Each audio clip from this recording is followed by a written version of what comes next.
untuk belajar chord-chord ukulele. Selanjutnya dari Dena Talk, Kak Aziz, cara menjaga pitch agar tetap stabil.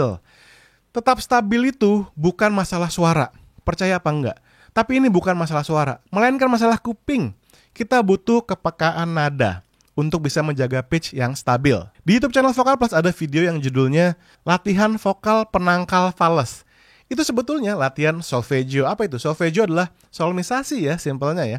Kita belajar melabelkan nada dengan satu sukata, misalkan do, re, mi, fa, sol, fa, mi, re, do. Sehingga kita lebih tahu di mana posisi kita dalam nada musik itu. Karena musik itu kan abstrak, kita nggak bisa lihat. Jadi kalau kita bisa melabeli nada dengan do, re, mi, fa, sol, la, si, do itu, maka kita akan lebih peka terhadap nada. Latihan yang lain yang bisa kamu lakukan adalah sering-sering vocalizing ya, seperti di aplikasi saya tadi. Jadi sekali lagi, pitch bukan masalah suara, melainkan masalah kepekaan pendengaran. Selanjutnya kita ada pertanyaan dari Dre. Halo Kak, aku mau tanya, apa yang menjadi langkah pertama dalam pembuatan sebuah komposisi musik? Great question. Jadi tidak ada satu langkah yang fix harus lewat ini. Setiap komposer, setiap penulis lagu punya caranya masing-masing. Ada yang mulainya dari beat, misalkan nih beat bagus. Dia masukin ke dalam komputer, dia mulai bikin yang lain, bikin bass line, bikin chord. Ada yang mulai dari melodi. Dia lagi mau tidur nih, kepikiran melodi bagus. Langsung ambil handphone, direkam. Besok dia coba ambil gitar gitu misalnya, kasih chord. Jreng, jreng, kejreng, kejreng, jreng. Asik nih, asik. Setelah dia dapat, dia mungkin mengembangkan tadi dijadiin refnya, terus nanti bikin intronya dan sebagainya. Nanti lirik terakhir biasanya. Tapi ada juga yang start dari lirik. Jadi sekali lagi tidak ada satu langkah pun yang fix. Tetapi saran saya, mulai aja yang penting. Kalau Dre tertarik, bisa dengerin podcast saya bersama Endah dari Endah and Resa yang ngebahas tentang songwriting ini. Cek ya, link podcastnya ada di description di bawah. Selanjutnya, Edo Sang Surya. Kak Indra, perbedaan falsetto dengan head voice itu apa ya? Terus apa vocal control? Tolong dijawab ya Kak. God bless. God bless you. So, perbedaan dari head voice dengan falsetto, kalau saya nih, saya membedakannya dari kalau head voice itu lebih nggak bocor, kayak misalkan itu lebih ke head voice. Kalau falsetto tuh lebih bocor, lebih husky, lebih Oke. Beda ya antara dengan yang falsetto tuh lebih bocor gitu, lebih tipis, lebih kayak suara palsu. Tapi dua-duanya adalah suara di register atau di wilayah head voice juga. Makanya disebut sebagai falsetto, kayak suara palsu. Next dari EY Febrians, Coach, please dong jawab misteri dari pertanyaanku. Aduh. Dalam penampilan live, apakah vokal prosesor itu diperlukan?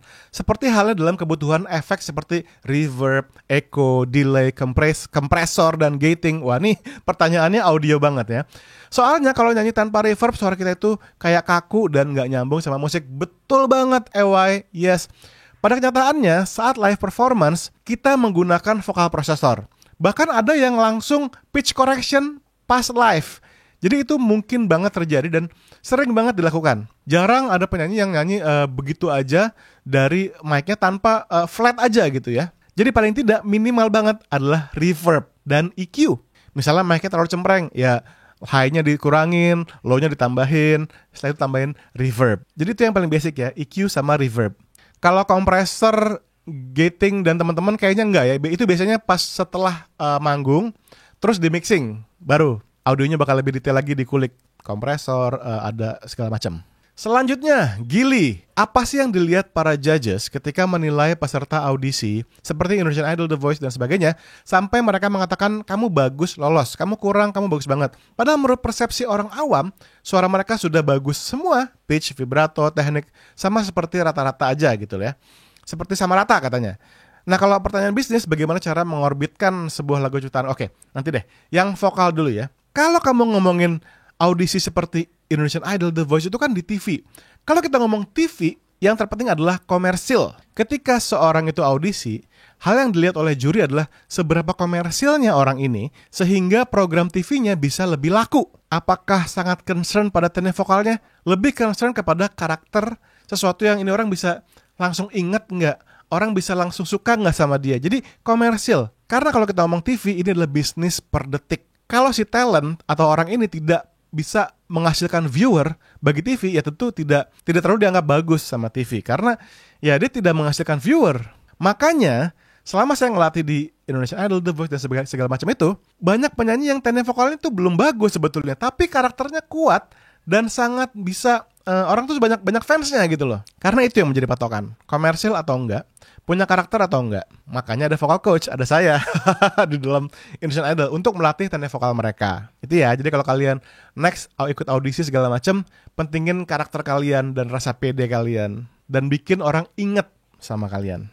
Selanjutnya, kita ada pertanyaan dari Gil Piero Sianipar Channel. Kak Indra, gimana tipsnya nyanyi dangdut? Setiap genre musik memiliki tradisinya masing-masing. R&B, jazz, pop 90-an, pop zaman sekarang itu memiliki style dan tradisinya masing-masing. Kalau kita pengen jago nyanyi dangdut, kita harus immerse ourselves ke dalam genre musik tersebut. Gimana caranya? Dengerin dangdut setiap hari. Yes, setiap hari. Sampai kita benar-benar kenal dan familiar sama style itu. Itu dulu. Kalau ngomongin secara teknis detail, dangdut itu misalkan banyak menggunakan cengkok, banyak menggunakan suara hidung, itu akan otomatis kita lakukan sesuai dengan apa yang kita dengar sehari-hari. Ya kalau kita mau nyanyi lagu R&B, dengerin R&B juga tiap hari. Kalau kita mau nyanyi lagu jazz, kita mesti kenal banget sama tradisi dan style yang ada dalam musik jazz itu. Karena kalau nggak, kita nggak akan dapat style yang benar-benar otentik. Saya pernah ngelatih di Indosiar di acara The Star, acara musik dangdut. Dan mereka semua memang benar-benar dengerin dangdut terus. Kalau nyanyi ya nyanyi dangdut. Itu yang bikin mereka jago. Kalau saya suruh mereka menjelaskan tekniknya, mereka juga bingung ngejelasinnya gimana. Karena mereka hanya meniru dan nanti mereka akan keluar stylenya sendiri. So, listen to dangdut every single day. Selanjutnya dari Kent D. Miracle. Coach, cara menentukan suara kamu cocok di genre apa? Gimana ya caranya? Tolong dijawab. Laugh. Oke, Kent D. Setiap genre memiliki penyanyi dengan warna suara yang macam-macam. Menurut saya, jangan kita mikirnya suara kita yang menentukan genre kita. Tapi ya di genre apapun itu, suara kita bisa kok. Contohnya, orang mikirnya kalau di jazz tuh suaranya harus berat-berat atau serak-serak basah. Enggak. Di jazz juga ada suara yang tebal, ada juga suara yang tipis, ada juga suara yang tinggi, ada yang rendah. Begitupun juga dengan di dangdut ya. Kita lihat di dangdut ada penyanyi cowok, ada penyanyi cewek, ada yang suaranya ngebas, ada yang suaranya tinggi, kayak penyanyi India. Jadi macam-macam. So, untuk menentukan kamu mau nyanyi genre apa, bukan dari jenis suara atau warna suara, melainkan dari kamu sukanya musik apa. Genre musik apa yang kamu paling bisa relate, paling bisa enjoy saat menyanyikan. Itu yang harusnya menentukan kamu itu penyanyi di genre apa. Liana Jessie, Bang, selain vocalizing, apakah olahraga bisa membantu memperkuat otot diafragma biar pernafasan kita lebih mensupport suara yang kita hasilkan? Yes, Liana, bagus banget. Definitely, karena saat kita olahraga, khususnya olahraga kardio seperti lari, renang, sepeda, olahraga kardio itu membantu melatih nafas kita, itu satu. Yang kedua, memperlancar aliran darah, sehingga pita suara kita tuh butuh aliran darah yang lancar ya, supaya lebih lentur pita suaranya. Yang ketiga, olahraga juga menurunkan kadar stres. Ini udah teruji oleh sains ya. Dan kalau kita nyanyi dalam keadaan tidak stres, dalam keadaan lebih happy gitu, nyanyi kita akan lebih bagus. Karena nyanyi itu kita harus perform, kita juga harus berhubungan sama mental ya. Bayangin harus perform, harus syuting dalam keadaan pikiran yang lagi ruwet. Tentu susah mau konsen juga. Dan yang berikutnya, saat kita olahraga, kita minum air lebih banyak. Dan minum air tuh bagus banget buat penyanyi ya. So yes, buat kamu semua, rutin olahraga. Walaupun saya gini-gini, saya rutin olahraga. Khususnya olahraga kardio kalau buat penyanyi ya. Buat nafas itu. Next kita ada Naufal Haldad. Kak Indra, apakah untuk menjadi seorang penyanyi kita harus mengikuti audisi terlebih dahulu? Atau ada cara lain? Banyak penyanyi profesional yang tidak pernah audisi. Contohnya Isyana. Apakah Isyana pernah audisi? Enggak pernah. Atau misalnya Petrus Mahendra ya. Apakah pernah audisi? Saya nggak yakin dia pernah ya. Dia tuh fokus di membesarkan sosial medianya dia di Instagram, bikin cover, akhirnya bikin lagu sendiri dan lagunya ternyata hits. Jadi tidak banyak cara untuk menjadi penyanyi profesional. Tapi yang pasti kita mesti punya lagu, lagunya direkam dan dirilis. Kalau terkenal atau enggaknya, kita nggak pernah tahu ya kapan lagu itu jadi hits atau enggak. Tapi kalau kita punya cara untuk mempromosikan, tentu chance-nya akan lebih besar. Kalau artis yang sudah dinaungi oleh label besar tentu punya modal untuk berpromo. Nah kalau misalkan kita independen, kita nggak punya modal besar untuk promo, ya kita manfaatkan media sosial pastinya. GAC, Raisa, Isyana, banyak deh. Mereka tuh penyanyi yang besar dari YouTube, ya kan? Dan YouTube kan gratis. Asal kualitas musiknya bagus, lagunya oke, you're on your way. Oke, pertanyaan selanjutnya dari Nyong Era. Cara bikin video acapella one man. Wah, ini menarik banget nih. Saya suka banget bikin video semacam ini. Dan saya akan kasih tahu ke kamu metode yang saya lakukan. Mungkin kalau secara detail harus satu video khusus ya. Tapi ini enggak. Saya akan kasih tahu secara basic aja. Yang pertama, bikin aransemennya dulu. Caranya gimana? Nggak usah ditulis sih. Kamu langsung aja buka alat perekam kamu.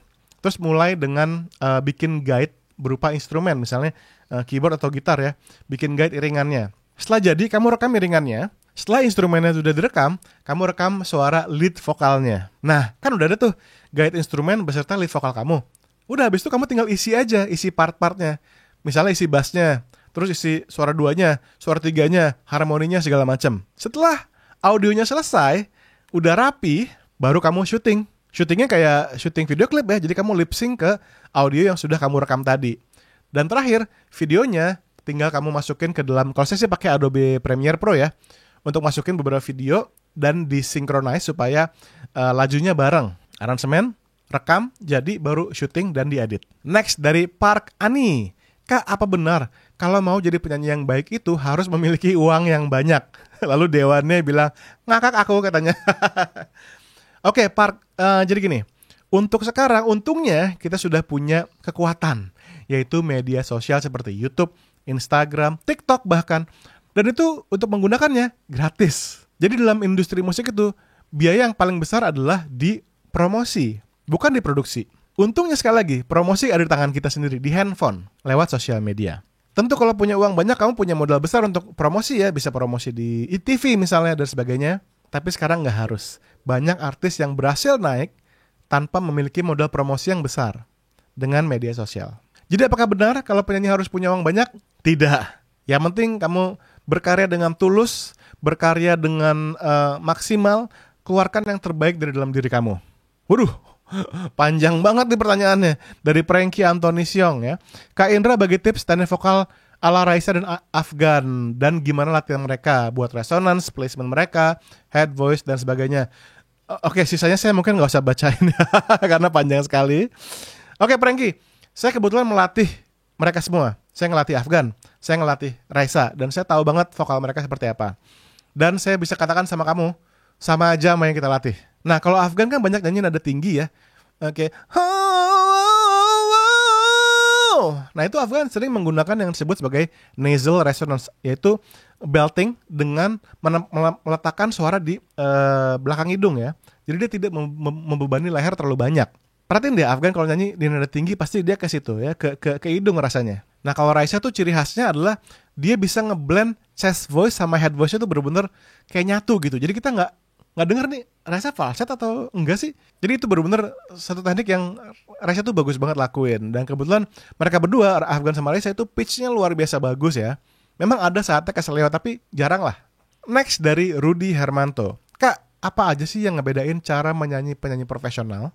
Contoh top 10 Indonesian Idol dengan penyanyi yang nggak terkenal. Contoh penyanyi kafe. Sama aja ya. Karena banyak juga penyanyi di Indonesian Idol, top 10, itu penyanyi kafe juga. Yang ngebedain adalah exposure. Kalau top 10 Indonesian Idol adalah exposure di TV yang nonton jutaan orang, kalau kafe enggak, gitu aja sih. Tapi penyanyi kafe juga bisa punya exposure jutaan orang lewat YouTube. Coba buka YouTube. Bahkan banyak banget video trending itu adalah dari musik. Jadi kalau kamu seorang penyanyi kafe, dan kamu ingin mendapatkan exposure, manfaatkan YouTube. Kalau cara nyanyinya, setiap orang punya style sendiri-sendiri. Jadi jawabannya tuh sama aja. Nggak ada yang bedain ini penyanyi kafe, ini penyanyi Indonesian Idol. Nggak ada. Kita semua sama-sama penyanyi. Syukri Sahari, bagaimana cara untuk jana duit dalam musik selain dari manggung? Oke. Sekarang kita banyak banget cara menghasilkan uang ya. Yang pasti lewat konten. Konten tuh bisa berupa lagu, bisa berupa konten vlog misalnya. Vlog produksi. Ini waktu saya menulis lagu ini waktu saya merekam lagu ini. Dan itu adalah hal yang menarik untuk audiens kita untuk tonton gitu. Oke, jadi selain dari musik, konten. Terus bisa jadi merchandise. Yang berikutnya bisa jadi dari brand deals. Misalnya kamu udah bikin musik yang bagus, terus ada brand yang datang ke kamu, tolong dong endorse produk saya. Nah, itu adalah sebagian cara gimana seorang penyanyi bisa mendapatkan uang, penghasilan ya. Tapi tetap, manggung sebetulnya adalah penghasilan yang benar-benar real, yang paling utama harusnya ya. Karena penjualan CD ya lupakan saja, CD udah gak bisa dijual lagi. Streaming kecil banget, tapi tetap bisa. Konten, merchandise, brand deals. Oh, satu lagi, dari ngajar pastinya ya. Seperti saya. Wah, banyak juga pertanyaannya ya. Aduh. Tapi semoga teman-teman bisa mendapatkan masukan yang bermanfaat pastinya dan bisa kamu gunakan untuk kemajuan diri kamu dan karir kamu di musik. Kalau kamu suka konten seperti ini, kasih like dong. Itu akan sangat membantu sekali buat saya. Dan juga subscribe bagi yang belum. Yaudah, segini aja untuk Q&A kali ini. Sampai ketemu di Q&A selanjutnya ya. Thank you so much for watching. Saya Indra Aziz. Sampai ketemu ya. Dadah.